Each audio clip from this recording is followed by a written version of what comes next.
Матбугат очрашуын башлап жиберебез. Добрый день, уважаемые коллеги. Мы начинаем пресс-конференцию, посвященную гастролям Башкирского академического театра драмы имени Мазита Гафури на сцене Татарского театра имени Гляскара Камалы. И сегодня наши спикеры. Иршат Ишбулатович Файзулин, директор Башкирского академического театра драмы имени Мазита Гафури, также Эльвира Ахтямовна Юнусова, народная артистка Республики Башкортостан, Сара Абдулхаевна Буранбаева, народная артистка Республики Башкортостан, Лара Галимзяновна Шакирзянова, народная артистка Республики Татарстан. И также у нас в зале присутствует Артур Кунакбаев, заслуженный артист Республики Башкортостан. Иршат Әфәнде, ең беренче булып сүз сезгә кыскача гына әлеге булачак гастрольләр хакында сөйләп китсәгез иде. Хәерле көн, барыгызга ла бүгенге көндә безнең белән булуыгызга без бик шатбыз һәм рәхмәтебезне җиткерәбез. Белүегезчә, 14 ноябрьдән 19 ноябрьгә тиклем безнең Мазит Гафури исемендәге Башкорт академия драма театры коллективы менә инде нисәмә еллар буе, тифтә еллар буе традициягә әйләнгән алмаш гастрольләргә янабыз Казан калаһына һәм елдагыса без инде Гляскар Камал исемендәге Татар дәүләт академия драма театры сәхнәһендә үзебезнең ошо яңы матур спектакльләребезне һезгә, хөрмәтле тамашачылар, тәкъдим итәсәкбез. Ошо 6 көн дәвамында безнең коллектив һезгә 10 исем, 10 яңы спектакль тәкъдим итә. Бәлки яңы дип әйтсәм дөрес тә булмас, чөнки был гастроль афишаһында 2 исем, әйтәйек, Бәхет хакы спектакле һәм инде Кодаса спектакле, Казан тамашасына таныш. Был спектакльләр килтергәнебез бар, күрһәткәнебез бар. Шулай булуга карамастан, без инде бер яһәттән караганда үзебезнең Башкортстан тамашасы ошо спектакльләрне яратып караганга һәм Казан калаһына килгәндә лә Казан тамашасы ла ошо спектакльләрне яратып карагас, без инде шулай ук бу юлы ошо 2 тамашаны килтерергә булдык. Инде башка тамашаларга килгәндә 14 ноябрь көндө премьера спектакле, әлегә тиклем был спектакльдә тамашаны Казанга килтергәнебез юк. Ул да булһа, Һинет килгән яздар дигән спектакль. Бу спектакльнең авторы Зифа Кадырова, әлеге көндә ул Ярсалы калаһында яшәй, сыгышы туу буенча Башкортстан Республикаһының Учалы районынан дип беләбез. Мин әлегә һанап кына үтәм дә, ада караулар булды һине спектакльләр буенча яйлап тукталырбыз. 15 ноябрь Евнакей Хабибулла Ибрагимов музыкаль комедия. Бу спектакльдә шулай ук менә әле март аенда гына премьераһы узды. Быелгы елның куюсы режиссеры, театрыбызның режиссеры, Татарстанда шулай ук билдәле булган Илсур Казакбаев. Хәтуны барыгызга ишетеп беләһегез, ул шулай ук бездә Башкортстанда гына түгел, инде Татарстанда һәм башка регионнарда ла әүдем рәвештә спектакльләр куеп килә. Әйтеп үзмәнем, беренче спектакльнең режиссеры, Һинет килгән яздар спектакльнең театрыбызның баш режиссеры Айрат Абушахманов. Әлеге көндә лә ул безнең белән бик теләгәйне пресс-конференцияга килергә, әмма уның эшләре кызу, премьера спектакле өстендә эшләй һәм килә алманы. Безгә, хөрмәтле тамашачыларга, матбугат хезмәткәрләренә, коллегаларыбызга үзенең зур сәламын җиткерде әлбәттә һәм күңеле менән ул бында безнең белән бергә. Ошоны әйтеп үтәргә кирәк һичшиксез. Артабан 16 ноябрь көндө, көндезге сәгать 12-лә без инде Кызыл Паша спектаклен тәкъдим итәбез. Ни өчен көндезге 12-лә? Чөнки был тамашаны без мәктәп балаларына күрһәтергә дигән теләктәбез, уйдабыз. Үзебездә Башкортстанда Өфөләлә был спектакльдә без күбрәк ошо үсмерләргә, яшьләргә күрһәтәбез. Чөнки ысынлап та был тамашаның аудиторияһы дип әйтәм инде, как раз менә ошо үсеп килгән яшьләр. Белүебезчә, Кызыл Паша спектакле 1982 елда беренче тапкыр безнең театрыбызда куелган иде.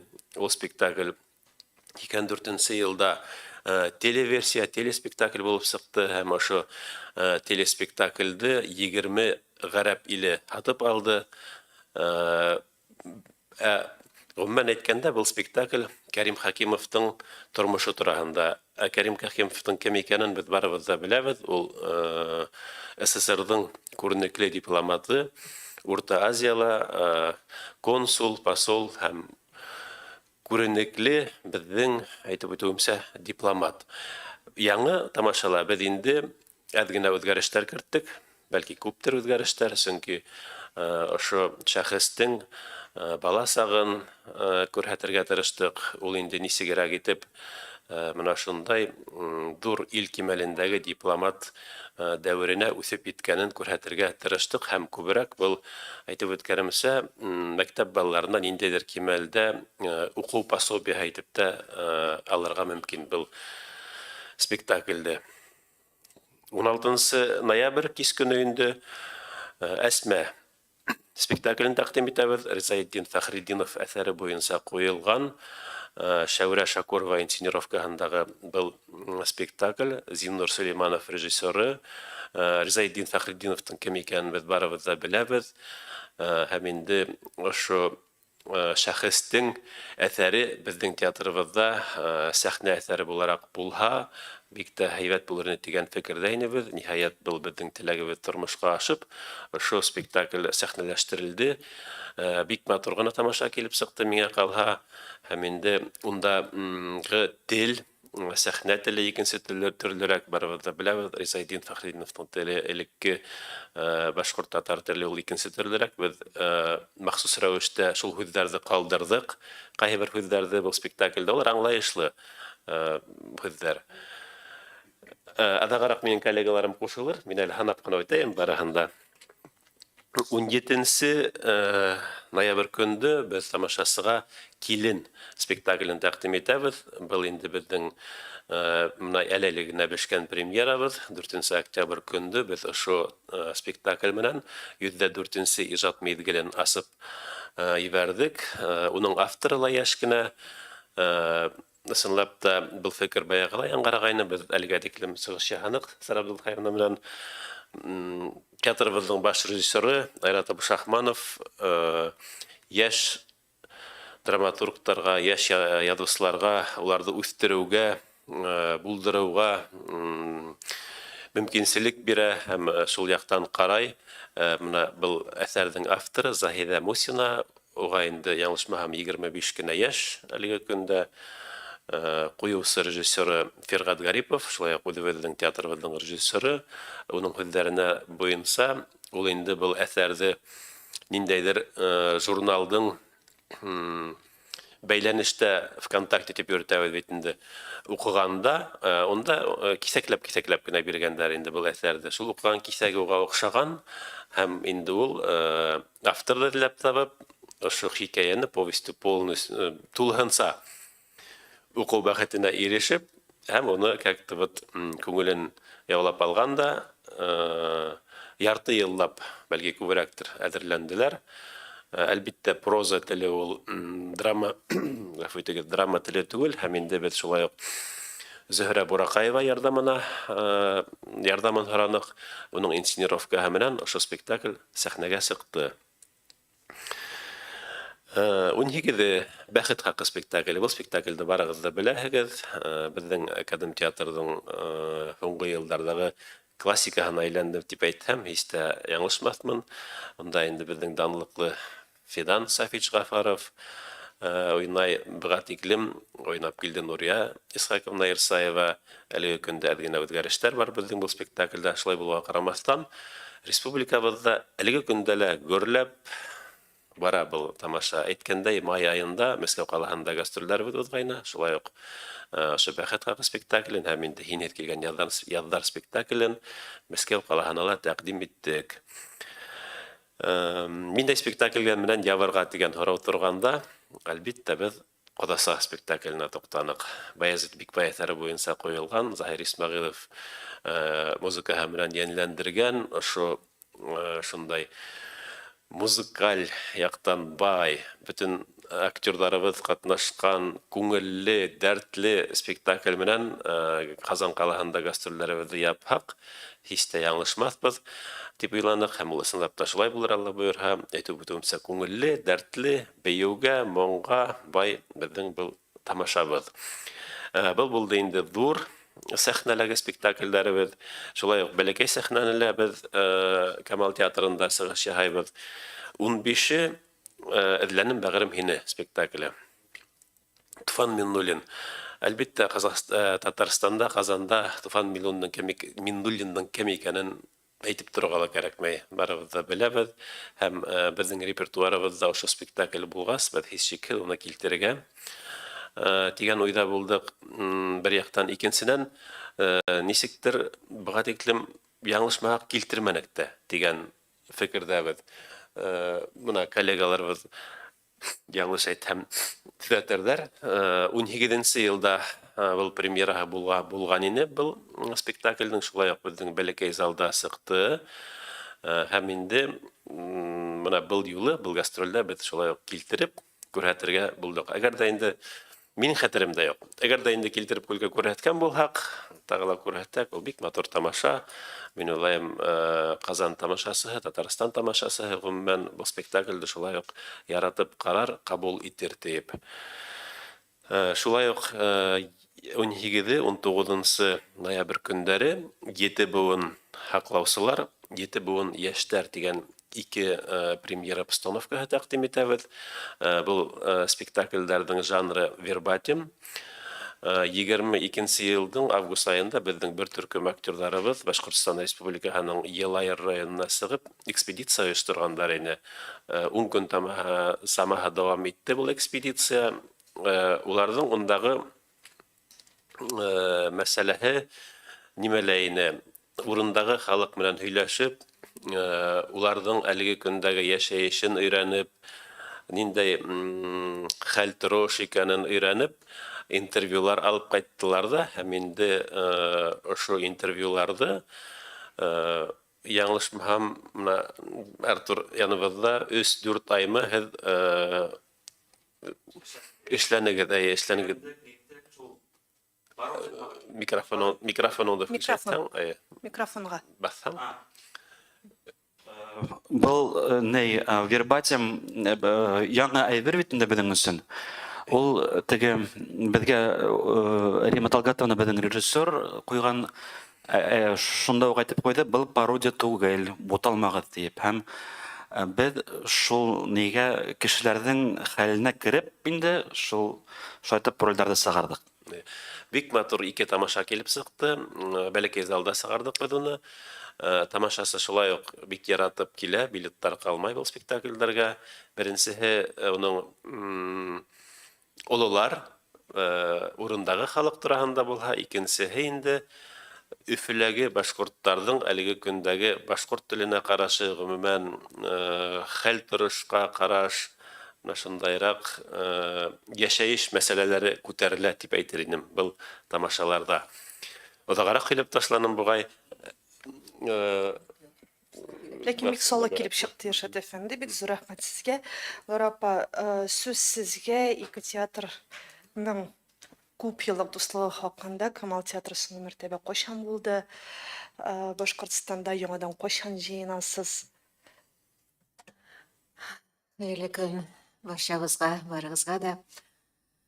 Ҡунаҡ ашы, ҡара ҡаршы дигән матур мәҡәлгә туры китереп, без бына инде 20-нче ғасыр буйынса дип әйтергә дә була, һәм инде яңа ғасырның да 20 йылдан артығын менә гел шулай ижады яҡтан бер-беребеҙгә ҡунаҡҡа барып, бер-беребеҙне ижады белән танышып, таныштырып, шулай йәшәүебеҙне дәүам итәбеҙ.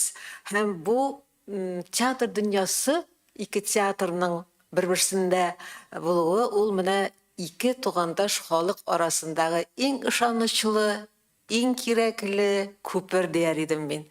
Һәм без башҡа өлкәләргә ҡаядыр имтиханға, сынауға барған шикелле барсаҡ та гастролләргә, менә инде Уфаға, Башҡортостанға без кунакка барган шикелле барабыз, анда безнең бер нинди дә киеренкелек юк. Һәм инде ике коллектив арасында шул кадәр күптәннән дуслык урнашкан. Кунакка йөрүшүләр башлана, һәркемнең өлкән буыннарның бер-берсенең дуслыгы, әйтеп китәр идем, Наилә Гәрәев белән Нурия Ирсаева, алар инде туганнар шикелле булып беттеләр. Хәзер инде яшьләребез бер-берсе белән бик элемтәдә шундый кунакчыл, дустана бәйләнештә торалар. Шуңа күрә театрыбыз гына түгел, бөтен Казан халкы Уфа театрының гастрольләрен гел көтеп тора. Былтыр без нәкъ шушы вакытта ноябрь айында Уфада булдык. Зур уңыш белән үзебезнең яңа спектакльләребезне, иң яхшы спектакльләребезне тәкъдим иткән идек Уфа тамашачысына. Быел инде менә без көтеп торабыз. Татар халкы, татар тамашачысы, ул бик театраль халык һәм инде бигрәк тә яраталар алар Уфа театрын, моны көтеп торалар. Музыкаль театр, музыкаль спектакльләр булсынмы, ул ниндидер гыйбрәтле әсәрләр булсынмы, менә мәсәлән Бәхет Хакыймы, ул бит инде чынлап та 3нче тапкыр минемчә килә, әмма аны шул кадәр яратып, зал шыгрым тулы була, карап тора. Безнең тамашачы шуңа күрә бу бәйрәм көннәре булачак безнең казанлылар өчен. Без бары тик уңышлар гына теләп калабыз бу безнең сәхнәдәшләребезгә, дусларыбызга, туганнарыбызга. Һәм яңа әсәрләрне көтеп торабыз. Менә мәсәлән Ризаетдин Фәхретдиннең әсәрен сәхнәдә күрү бик кызык булар иде. Шулай ук Туфан Миңнуллинның бездә зур уңыш белән барган иде. Исрафилов кыйган иде шулай ук. Бездә аны зур уңыш белән бик гыйбрәтле бүгенге көндә тагын да менә шундый актуаль яклары бар бу спектакльнең, бу әсәрнең. Шуңа күрә менә кайсын гына карап алсак та без ниндидер яңалык белән очрашачакбыз. Һәм 2нче елга тагын менә шушы ноябрь айында без яңадан да Уфага сезгә барырбыз дип өметләнеп, ниятләп торабыз. Дөньялар матур гына, тыныч кына дәвам итсен иде. Һәм менә шушылай иҗади алышыну, театр белән бер-береңә кунакка бару, ул бик зур нәрсә безнең халкыбыз өчен, дуслык өчен. Бергә булыйк шулай. Амин, шулай булсын. Рәхмәт сезгә. Эльвира ханым, сезгә тапшырабыз. Сез кайсы спектакльләрдә уйныйсыз һәм әлеге спектакльләрдә башкарган рольләрегез хакында кыскача гына сөйләп узсагыз иде. Һаумыгыз, кадерле дуслар. Мин бик шатмын бүген сезнең менән күрешүемә. Һәм мин өмет итәм, һез бына үдегезнең язуыгызда, анда үдегезнең газет, журналдарыгызга дама yetkirerһегез безнең сәламнарыбызны Татарстан тамашасыларына, безнең яраткан Татарстан тамашасыларына. Бына Луара апа әле моны һөйләп китте, ысынлап та.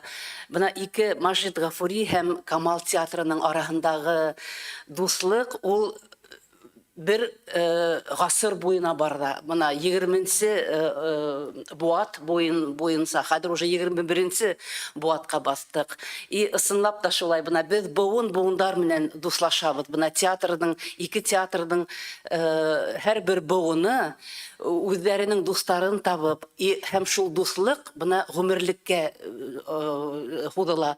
Бына мәсәлән, безнең буын артистлары, ул бына шул ук Люция Хамитова, шул ук Фәрит Бикчентаев, Фәридә Сафина, Венера Шакирова һәм башкалар. Бына ошо буын безнең, бына минең буын менән, Маҗит Гафури исемендәге театр менән без шул тиклем укмашып, бергә яшәйбез. Инде әйтергә лә куркыныс, 40 ел була быел. Бергә яшәгәнебезгә, хатта безнең балаларыбыз да бер-бере менән танышып, дуслашып үттеләр. Бына бу ысынлап та шундай уникаль бер күренеш дип уйлайм мин ике театр араһындагы. Һәм бына ошо елдар эсендә безнең шундай традиция бит инде без 2 ел исендә, 3 ел исендәме шунда бер килеп торабыз. Бында кунакка Камал театры безнең Өфөгә килә һәм Камал театрының Өфөлә үзенең тамашасыһы бар. Хагынып көтеп алган тамашасыһы бар. Ә безнең театрыбызның бында шулай ук үзебезнең тамашасыларыбыз бар. Улар килеп хатта спектакльләрдән һуң безне көтеп, шундай йылы һүзләр әйтәләр һәр вакыт. Без һене көтеп алабыз дип, һәр беребезнең бына иҗат биографияһын хатта беләләр. Уйнаган спектакльләрдә һөйләп алып китәләр. Бу бик тә кыйммәтле нәмә безнең өчен әлбиттә. Быелгы гастрольдәрдә минең 2 спектаклем бар. Бына мин катнашам 2 спектакльдә. Ул Әсмә спектаклендә 16-һы ноябрьнең 16-һында була ул. И Килен спектаклендә ноябрьнең 17-һендә. Бұл яңы спектакльдәр, Әсмә спектакленең безнең былтыр булды. 1 ел элек булды премьера, бында уны без беренче тапкыр килтерәбез бу спектакльдә шулай ук. Бына Иршат Ишбулат әйтеп китте инде, ул безнең шундай шәхесебез бит инде Ризаэддин Фәхретдиндең әҫәре буенча эшләнгән. Ул Татарстан халкына ла бик күренекле, таныш шундай шәхес безнең халыкка ла.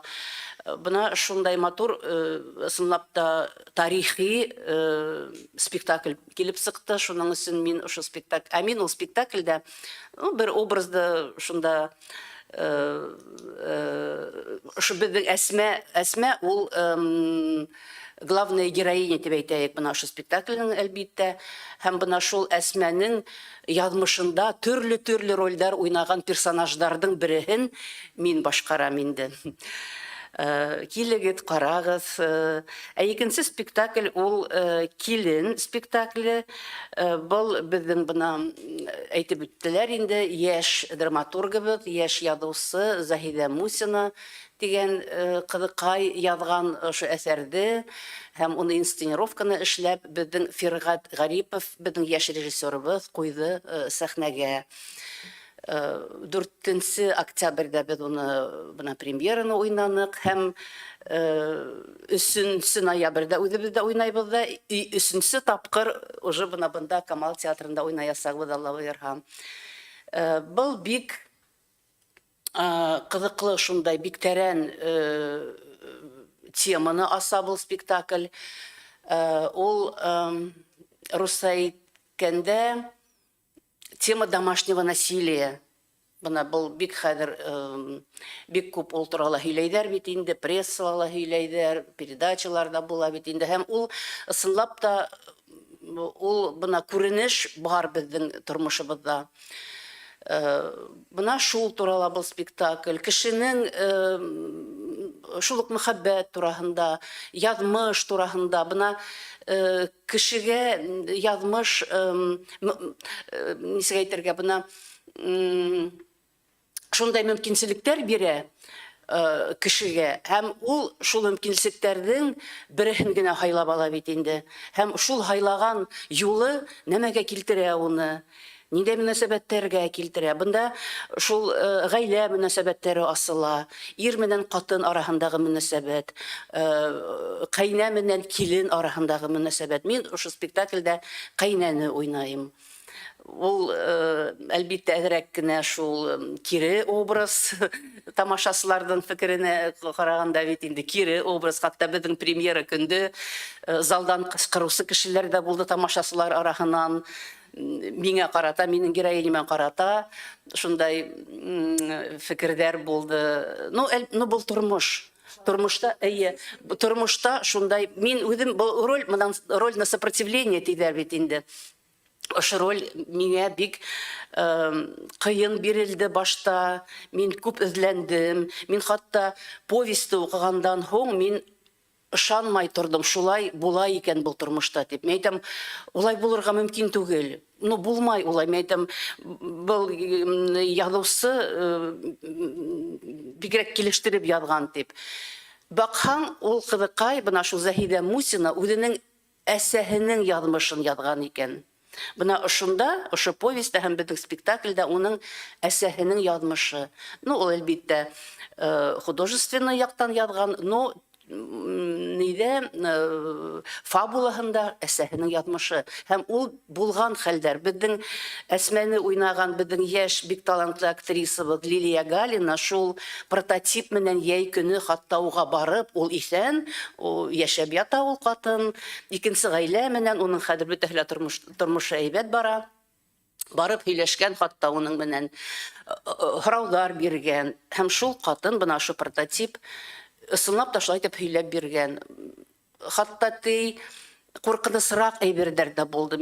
Ҡыҙым ул тиклем ҡурҡыныс яҙмаған әле даже ти. Әҙерәк приукрашивать иткән даже ти. Мына шуның өсөн шулай, эйе.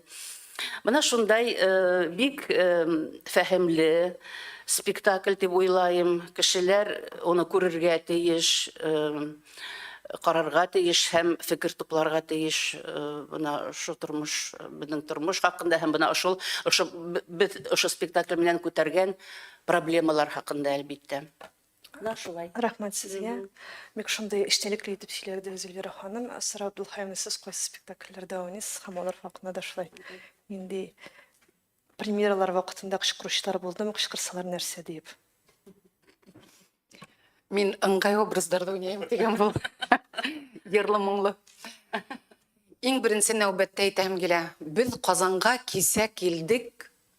Һалҡын ел, погода боҙолоп тора. Ә Ҡазанға килдек. Бөгөн ГТРК Татарстанда булдык. Беҙҙе шул тиклем йылмайып матур итеп ҡаршы алалар. Беҙҙе шул ҡәҙәр йылы матур мөнәсәбәттәр күрһәтәләр. Нисектер әле лә бына ҡояш сығып китте бит. Ҡазан, беҙ һеҙҙе яратабыҙ. Һеҙҙең яҡты йөҙҙәрегеҙҙе, йылы күңелдәрегеҙҙе. Белмәйем, бына беҙ бөгөн Иршат Ишбулатовичман булдыҡ студияла. Нисектер дәртләнеп, кәйефләнеп ҡайттыҡ инде. Һәм бөгөн дә, әлбиттә, ошондай матур осрашыуҙан һуң, кискеһен беҙ барабыҙ әле ҡотларға. Һәм беләһегеҙме, мин ниндәй уйҙа, мына һеҙҙең йөҙҙәрегеҙгә ҡарап уйлап ултырамын. Бөгөн донъя шул тиклем ҡатмарлы. Беҙгә йылмайыу шул тиклем ҡәҙерле, бер-беребеҙгә булған йылы мөнәсәбәт шул тиклем ҡәҙерле. Һәм беҙ дә бына үҙебеҙҙең спектакльдәрҙе һайлағанда, әлбиттә Ҡазан тамашасыһын иң беренсе күҙ уңында тотоп һайлайбыҙ. Һәм нисек әйтәһең, иң матур спектакльдәребеҙҙе ошо репертуарҙан алып килергә тигән уй ниәттәр менән ошо репертуар төҙөлдө. Шунан нимә хаҡында мин әйтәһем килә. Бына күҙ аллаһаҡ һуңғы 2-3 йыл дәүерендә беҙҙең Академия театры, Башҡорт Академия драма театры бик серьезный, бик, нисек әйтәһең, сетрекле мәсьәләләргә, темаларға күҙ һала. Ондай спектакльдәр ҙә бар. Бына мелодрамалар, музыкальный, беҙҙең ул да булһа бәхет хаҡы ҡоҙаса. Һәм Еҙнәкәй. Бына Еҙнәкәй спектаклен әле минең коллегаларым әйтеп үттеләрме, юҡмы, был спектакльде шулай уҡ айырым бер һүҙ менән әйтеп китергә кәрәк. Татарстанда билдәле беҙҙең йәш режиссер Илсур Ҡаҙаҡбаев ҡуйҙы. Яңыса ҡараш менән. Уның шул тиклем оформление музыкальный, яркий, такой гротескный, настолько музыкальный спектакль мына был Еҙнәкәй. Минеңсә ул спектакльде ҡарап, минеңсә нисектер яңы ҡарашта, ниндәйҙер таким современным взглядым ҡуйҙы ул. Һис шикһеҙ ҡарарға тәҡдим итәм бынан был спектакльде, үҙегеҙҙең күҙ уңынан ысҡындырмағыҙ. Музыкаль комедия, шул тиклем музыкальный, барыһы ла йырлай, бейей. Мына шундай яркий музыкальный спектакль. Реклама. Шунан бына беҙҙең бәләкәй залда була, был да булһа 7 буын һаҡсылары, егеттәр, ҡыҙҙар, 7 буын йәштәр. Бына был спектакльдәрҙә ҡуйҙы Рима Харисова, педагог театральный факультеттың, режиссер «Размывание национальной идентичности». Бына шуға баҫым яһап ҡуйылды. То, что мы теряем свою самобытность, мы теряем свою культуру, язык. Мына ошо йәһәттән Еті буын хақсылары вербатим формаһында, һеҙ беләһегеҙ, был хаҡта әйтеп үттек, документаль театрҙың бер жанры, бер өлкәһе. Ул, әлбиттә, башҡорт халҡына ғына ҡағылмай, ул ҡағыла бар милләткә, шуның өсөн бына ошо теманы күтәреп сыҡҡан спектакль. Ә инде бына Еті буын йәштәр спектакле ул ҡала йәштәренең бүгүнкү үҙеңнең милләтенә, теленә булган мөнәсәбәте. Как хәҙер бүгүнкү көндә позиционируют йәштәр? Кто-то считает, что как бы нам самобытность не нужна, язык, как бы время, современность диктует инде свои правила, тиләр бит инде шундай әйберҙәр дә бар. Һәм бына ошо һөйләшеү. Иң мөһим беләһегеҙме нимә хаҡында әйтәһем килә? Бына беҙҙең бик күп спектаклдәр ошо килен хаҡында шулай уҡ та бер-ике һүҙ әйтеп китермен. Йәштәр бик күп йөрөйҙәр спектаклдәргә һәм интернет пространство беҙҙең хәҙер бик күп спектаклдәрҙән һуң үҙенсә бер приобретает некую такую площадку, где обсуждаются спектакли, где высказывают свои мнения. Йәштәр, беҙҙең актерҙарға яҙалар, шулай бит. Минеңсә, бына ошоның яғынан беҙҙең спектаклдәрҙең бик күптәренең үҙенең нейе бар, ценности бар. Шулай уҡ Еті буын һаҡсылары, Еті буын йәштәре, бына бында залда йәштәр ултыра. Не пропускайте эти спектакли, обязательно я вам советую посмотреть. Тип ништәп мин рус сөйләйемдер, инде аңламайым. Һары үҙебеҙҙең ҡыҙҙарға ҡарап аңламайҙар тигән уй теләк менән һөйләйемдер инде. Бына Мындағылар бөтөн эште аңлай. Шулаймы? Улайһа бик һәйбәт. Килен спектакле хаҡында әле генә мейестән сыҡҡан беҙҙең бик үҙенсәлекле спектакль. Эльвира Ахтямовна әйтеп китте, ул был темалар домашнее насилие бәлки йыш күтәрелеп бармайҙыр. Ләкин дә беләһегеҙме, уның авторы повесть был яҙғас, килен повестен. Йәш кенә булыуына ҡарамаҫтан шул тиклем төплө темаларҙы, проблемаларҙы күтәреп сығыуы беҙҙең режиссерҙың иғтибарын алды.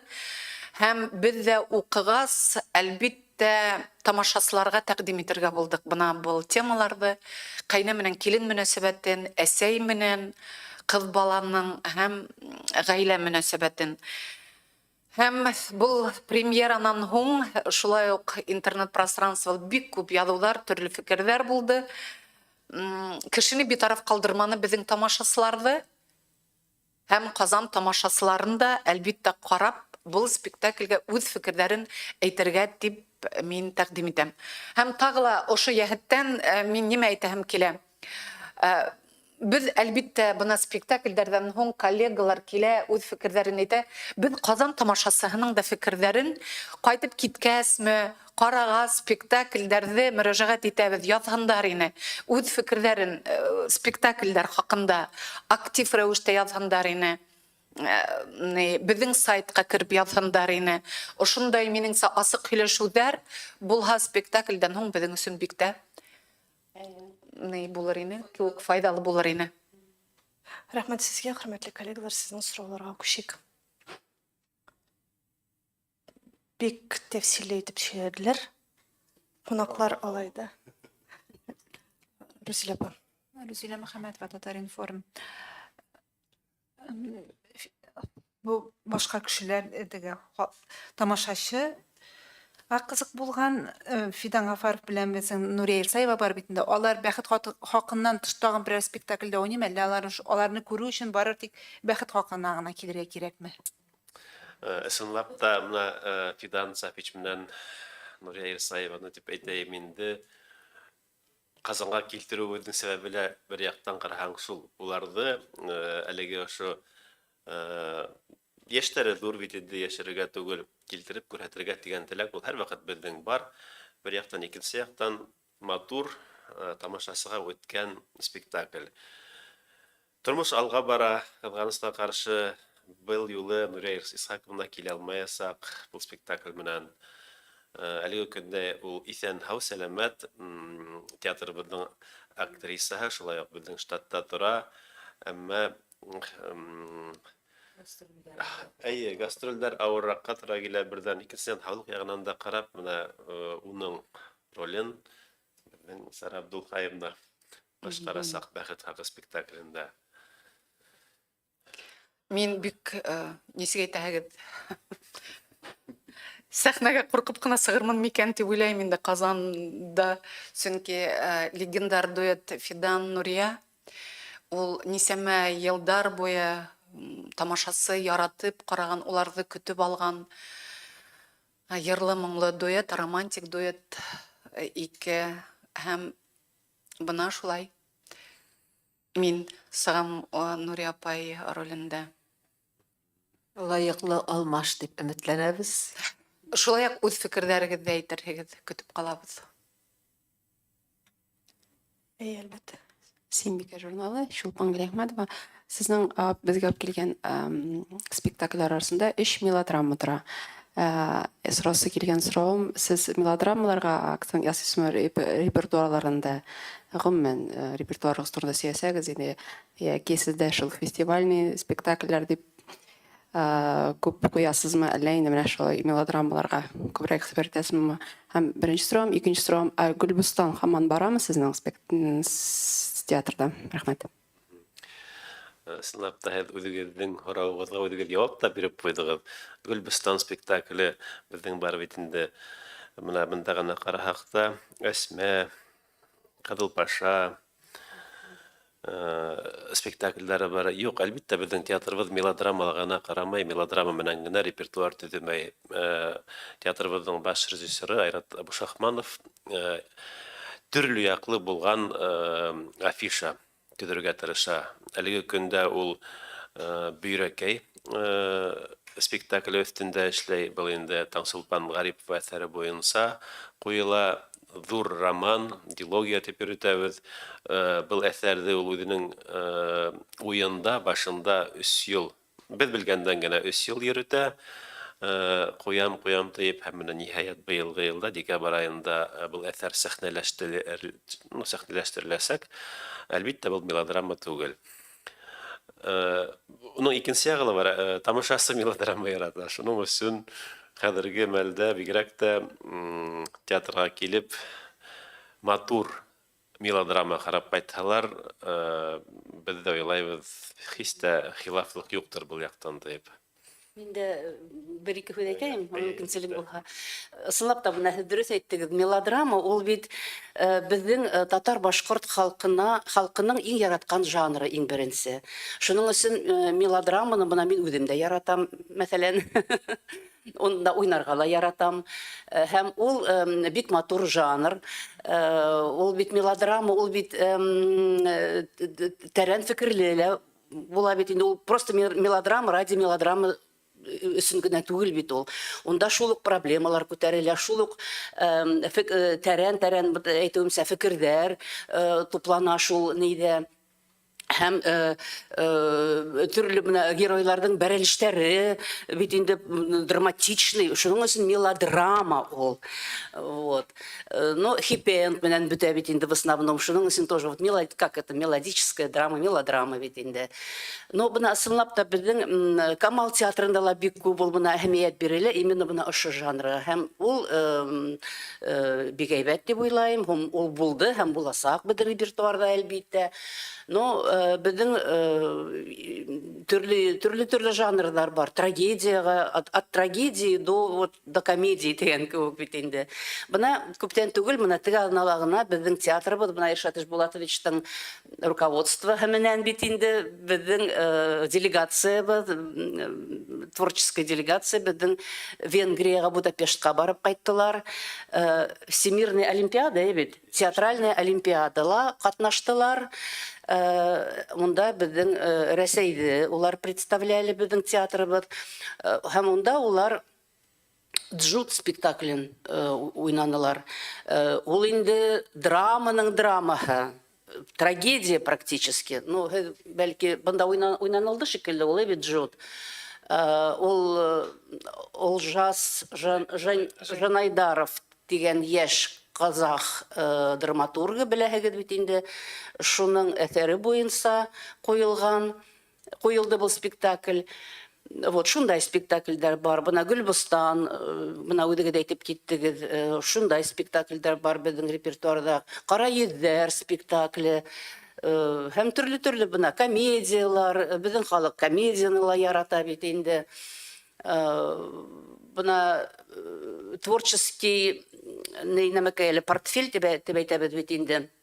Безнең баш режиссерыбыз Айрат Ахтямович күптән хыяллана Шекспирды куерга. Бына без өметләнәбез киләсәктә, бына бәлки ошо елларда безнең Шекспир да барлыкка килер безнең сәхнәләр дип. Шуның өчен төрле, но без милли театр бит. Милли театр булгас, ул бына Камал театрының да төп максаты шунда, безнең театрыбызның да без әлбиттә үзебезнең милли драматургияны үстерергә тиешбез. Ул элек-электән шулай булды, һәм булып каласак та, һәм бул дөрес дип уйлайбыз. Бына безнең Аллага шөкер, бына яшь драматургтар үсә башланы, һәм бына безнең режиссерыбыз, баш режиссерыбыз Айрат Абушахманов бик тә кызыксына улар менән нык тыгыз бәйләнештә тора. Чөнки театр менән бәйләнештә тормаһа драматург, ул үтмәясәк. Безнең бына элек-электән шулай булды. Рифкат Вакилович Исрафилов заманында ла яшь драматургтар театр эргәһендә тупланып, шундай бына Флорид Буляков кеүек исемдәр килеп сыкты бит инде, Наил Гаитбаев кеүек яңа исемдәр килеп сыкты. Хәзер бына безнең шул ук бына Заһидә Мусинова хәзер бар, һәм башка безнең яшь өметле кызлар, егетләребез үсеп килә, Аллага шөкер. Тулыландырып кына үтәйем, Эльвира Ахтямовна. Һәм безнең рассказы дигән башкортстан каралы капыл гына исемдә Балам бәләм дигән спектакль бар. Ул спектакль килмәне ахры. Менә ямгыятьтә булган, әле әйтеп үттем бит инде, ниндәйдер проблемный темаларда һуңгы вакытта театр күтәреп сыга. Ошо яһәттән ул аутист балаларга нителгән, багышланган дип шул проблеманы күтәрү яһәтеннән куелган ул.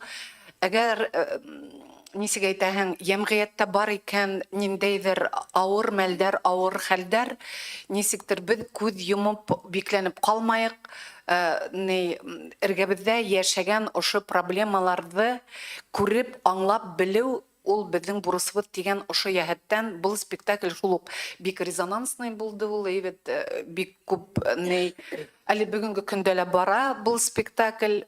Шуның өчен мелодрамаларда гына ултра театр дигән һүз түгел. Инде безнең Гөлбостан шулай ул репертуардан сыкмаган. Минеңсә, ул һезгә бик зур тәэсират калдыргандыр дип уйлыйм, шулаймы?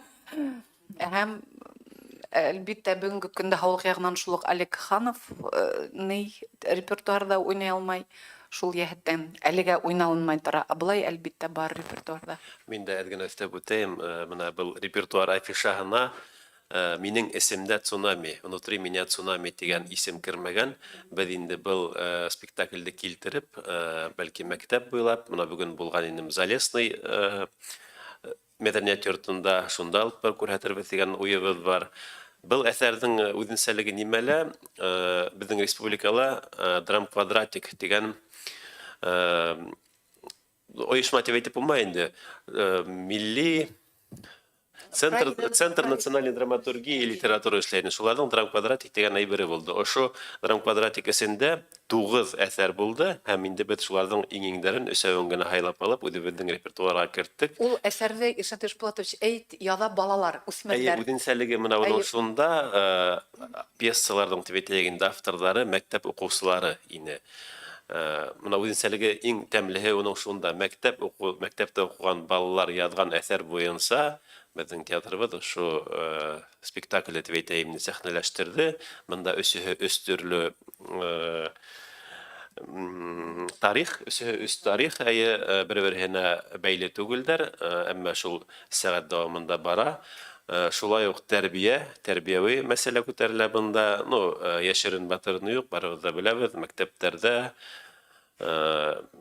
буллинг дигән әйбер бар бит инде. Ул буласак, ул булган буласак, мин уйлыйм, моның белән кеше гомере, кеше яшәеше булган тиклем булыр ул.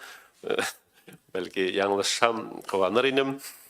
Һәм инде ошо мәсьәләләр шулай күтәрелеп сыга, был спектакль шулай ук үсеп килгән тамашасыга тәгаенләнгән. Шуның өчен без уны театр бинаһында түгел, бәлки менә шул мәктәптәрдә йөртеп күрһәтербез дигән уйдабыз, теләктәбез. Шулай ук шуны өстәп әйтеп үтәм. Мактанырлыктыр да инде бәлки, Эльвир Әхтәм әйтеп үтте, 10 октябрь көнде безнең коллектив Будапешт калаһында Венгрияның милли театры сәхнәһендә Джуд спектаклен күрһәтеп кайттык. Был инде 10-нчы театраль олимпиада сиктәрендә булды.